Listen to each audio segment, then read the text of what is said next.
Director, mimi siwezi kushoot. Wewe unajua kabisa mimi shida yangu kubwa inayonitesa kwenye maisha yangu ni njaa. Sijala toka nafika hapa set.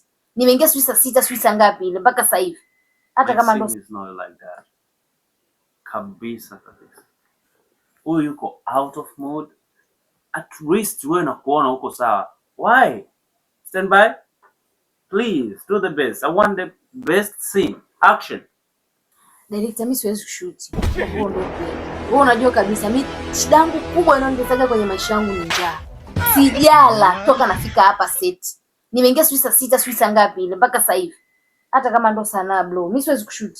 Fanyeni mpango nila ndo ni shoot, vimeshindikana niambie. Kwa mengine niendelee, siwezi kufanya upuzi kama huo. Kwa hiyo ndugu yangu sasa hivi unajiona Beyonce, sio? Unajiona Rihanna. Director, ngoja nimuelekeze mdogo wangu. Au unaniuliza bana nini? Nisikilize nikwambie. Kwani wewe kaka vipi? Huwezi kuongea mpaka unichomechome hivi singe, mpaka unifanye hivi. Okay. Huu ni mwili bro, sawa?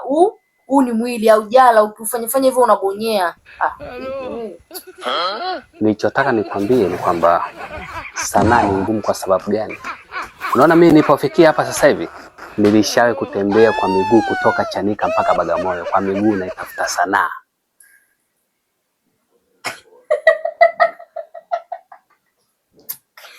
Nilikutana na mapungwani na machizi kwenye hii dunia. Bro ni namba 1. Upuuzi ulifanya wewe, sio mimi. Siwezi kufanya huo ujinga. Kama chakula hamna mniambie mimi niondoke. Hello. Director, kama hamna chakula semeni. Siwezi kufanya upuuzi kama huu, nikae na njaa huko linisumbue. Eti kisa nafanya hela gani? Leo nilipa. Shingapi ya kunitesa? Siwezi kufanya huo upuuzi. Nimetoka Kigoma nimekuja kutafuta maisha ya Daila, sio kwa upuuzi. Hello. Bro. Vipi? Unaweza kupata binti mwingine mzuri kama huyo akaja kulikesi nafasi yako?